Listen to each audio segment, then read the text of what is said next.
ሰላም እንዴት ናችሁ? መቅደላዊት ነኝ። ዛሬ ደግሞ ከባለፈው ቪዲዮ የቀጠለውን ሎ ሜኪንግ ፕሮሰስ ዱሪንግ ኢምፔረር ኃይለ ሥላሴ እናያለን። ያው ትንሽ ጉንፋን ይዞኛል፣ ድምፄን እንደምትረዱኝ ገምታለሁ። እንጀምር።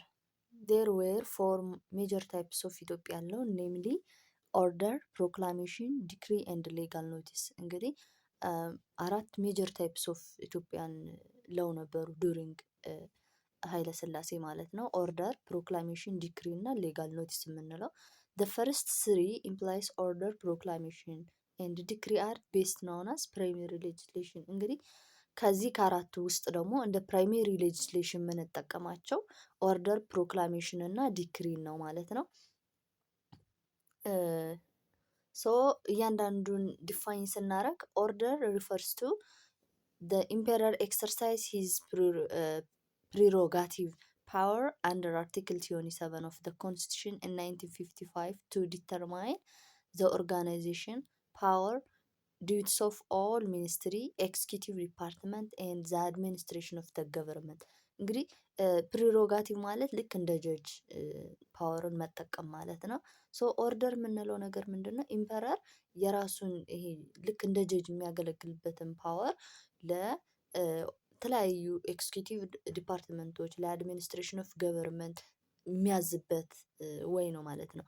በአጠቃላይ የዱሪንግ ኃይለሥላሴን ስናይ ምንድነው ፓወሩ ኮንትሮል የተደረገው በሱ እጅ ነው። ህግም ያወጣል ልክ እንደ ሌጅስሌቲቭም እንደ ፕሪሮጋቲቭ ፓወር ወይም ደግሞ እንደ ጀጅም ነው ሲጠቀም የነበረው ማለት ነው። ሶ ኦርደርን የፕሪሮጋቲቭ ፓወሩን እንትን የሚልበት የሚጠቀምበት አይነት ነው ማለት ነው። የተለያዩ ኦርጋኖችን የተለያዩ ኦርጋናይዜሽኖችን የሚያዝበት አይነት ነው ማለት ነው። ሶ ፕሮክላሜሽንን ስናይ ደግሞ ሪፈርስ ሳብስታንቲቭ ሌጅስሌሽን ፓስድ ባይ ፓርላመንት ኤንድ አፕሩቭድ ባይ ኢምፔረር። ይሄ ደግሞ ሳብስታንቲቭ ሌጅስሌሽን ነው። ፕሮክላሜሽን የምንለው ምንድነው? ህጉ ነው ባጭሩ። ሶ ምንድነው በፓርላመንቱ ያልፋል፣ ከዛ በኢምፐረሩ አፕሩቭድ ይደረጋል።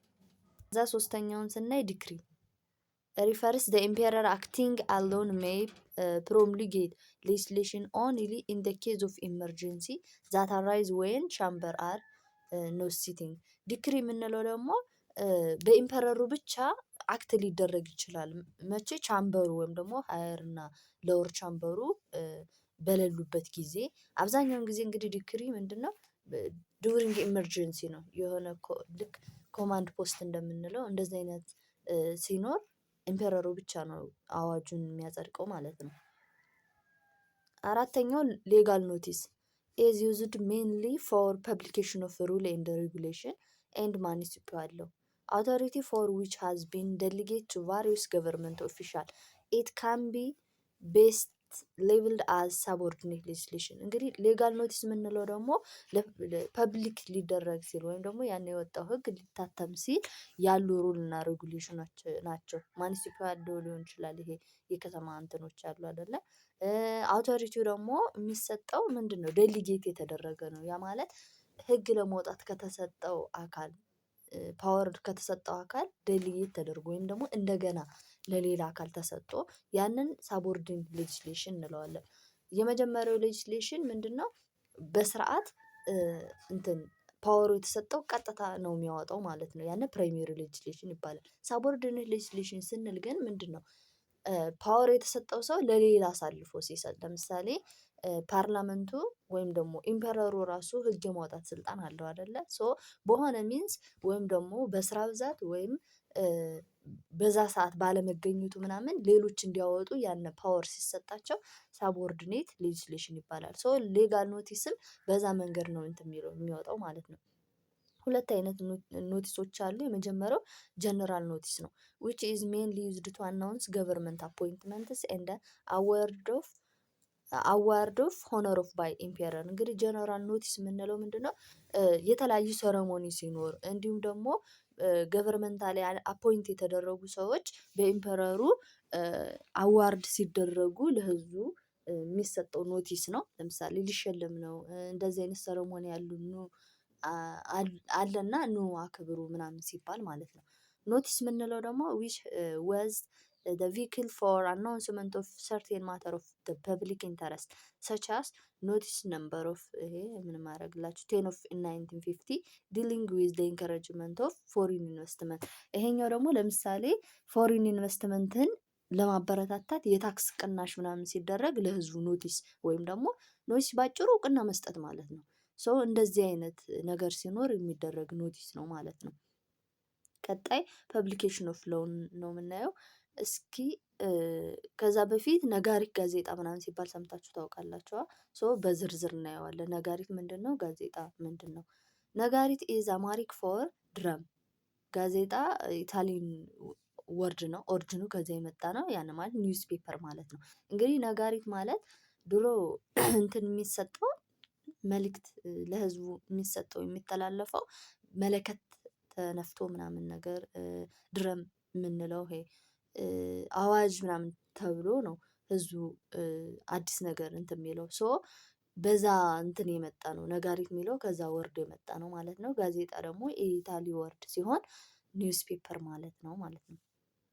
years ago public announcement and the promulgation of law were proclaimed in Ethiopia by beating of drum ማለት ነው። መለከት መጀመሪያ እንትን ይላል ከዛ ህዝቡ የሆነ ነገር እንዳለ ያውቃል ነው የሚነገረው እንጂ እንደ ዛሬው ባጭሩ ጋዜጣ ላይ ወጥቶ አይደለም እንትን የሚለው። the combination of traditional word ነጋሪት with the imported word ጋዜጣ therefore the constitute the designation of the governmental medium of communication of legal information to the public ማለት ነው።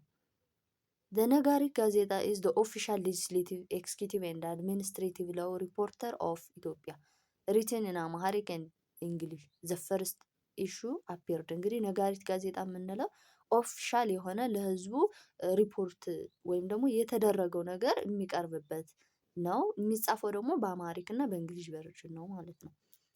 on March 30 in 1942 and it has been published regularly since the date.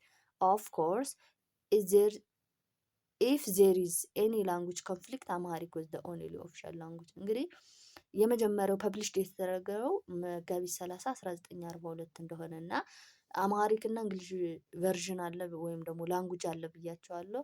ሶ ኮንፍሊክት በሚፈጥሩበት ጊዜ ወይም ደግሞ ሁለቱ የተለያዩ በሚሆኑበት ጊዜ አማሪክ ቨርዥን ኦቨርራይድ ያደርገዋል ማለት ነው። ያ ማለት የአማሪክ ቨርዥኑን እንጠቀማለን ማለት ነው። ምክንያቱም ሎካል ላንጉጃችን አማርኛ ስለሆነ እንግሊዘኛውና አማርኛው እንትን ኮንፍሊክት ቢፈጠር እኛ ሞር እንትን የምንለው የምንጠቀመውና የምናስቀድመው ለሀገሪቱ እንትንም ሲባል ምንድነው ይሄ ኢንዲፔንደንስዋን እንደማስጠበቅ ሲባል አማሃሪክ ቨርዥኑን ነው ማለት ነው። ኦኬዥናሊ a law published in ነጋሪት ጋዜጣ contained a specific provision naming later date at which time the law will become effective ማለት ነው። ፐብሊክ እንዲወጣ ነጋሪት ጋዜጣ ላይ እንትን ይደረጋል ማለት ነው።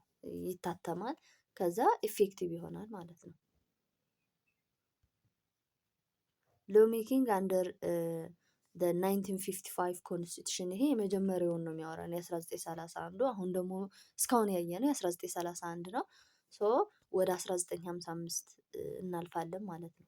the source of primary legislation under repealed 1955 constitution were emperor and parliament.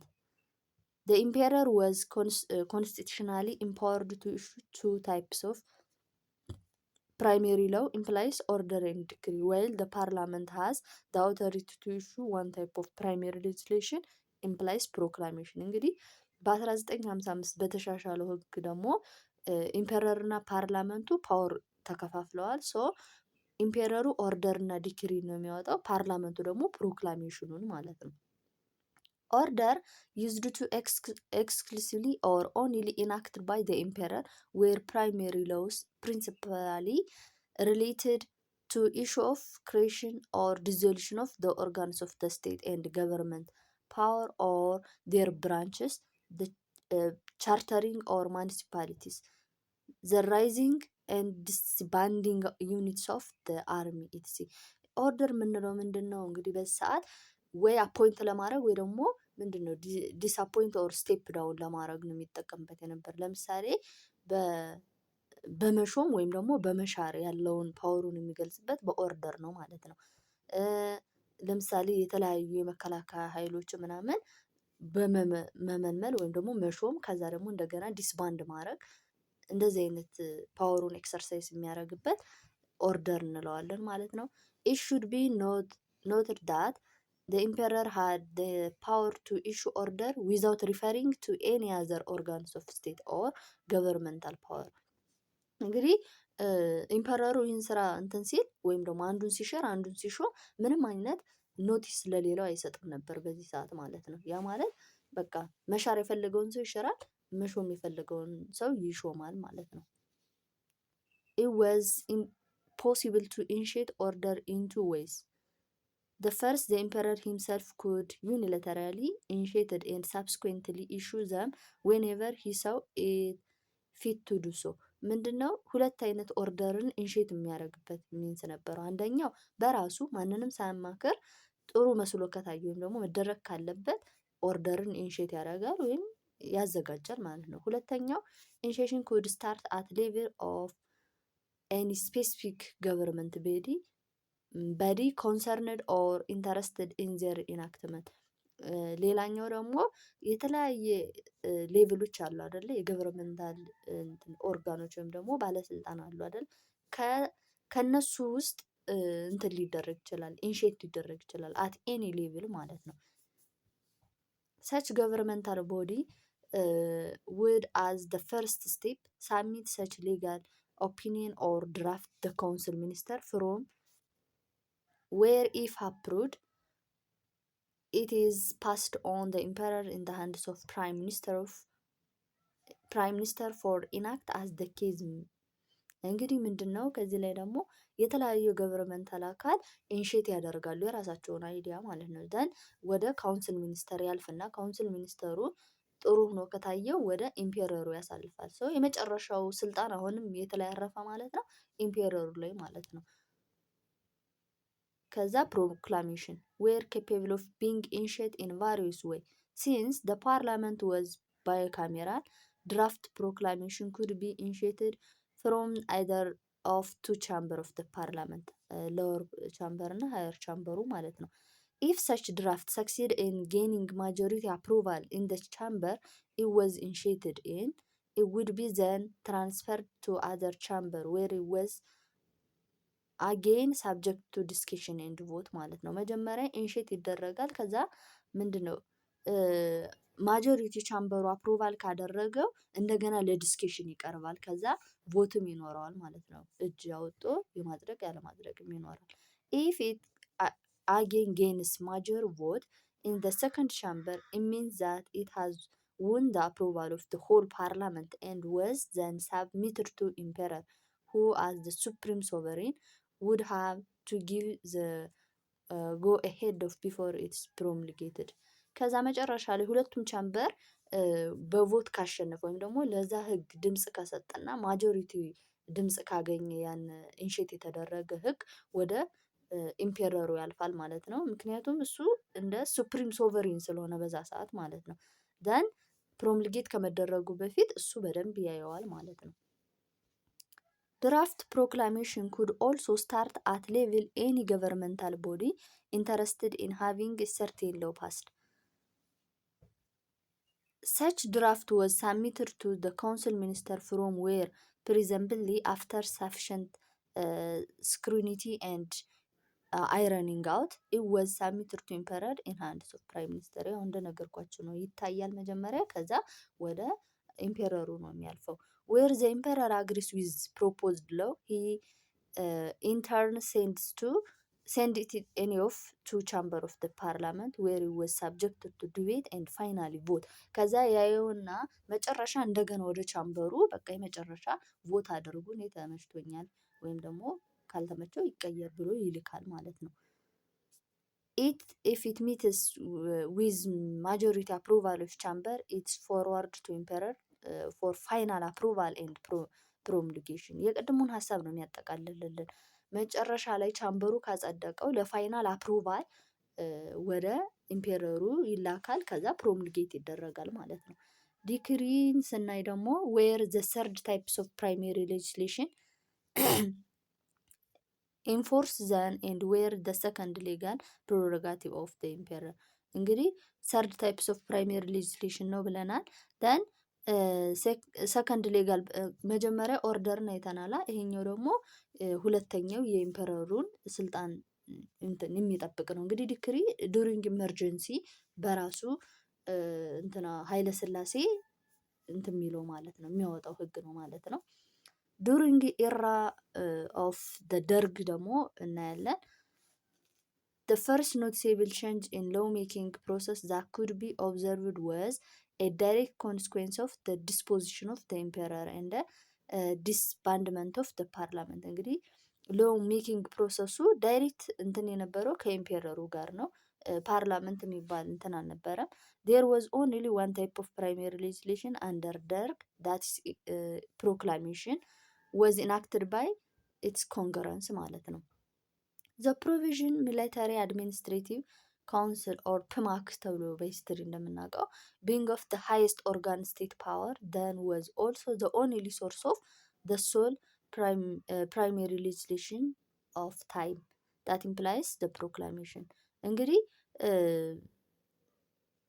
ፕማክ የምንለው ወይም ደግሞ ፕሮቪዥን ሚሊታሪ አድሚኒስትሬቲቭ ካውንስል የምንለው ሃይስት ፓወር ነው ያለው። ሶ ፕሮክላሜሽን የሚያወጣው ደ ኦንሊ ሶርስ ፕራይሜሪ ሌጅስሌሽን ዳትስ ፕሮክላሜሽን ማለት ነው። እሱን የሚያወጣው ፕማክ ነው ማለት ነው።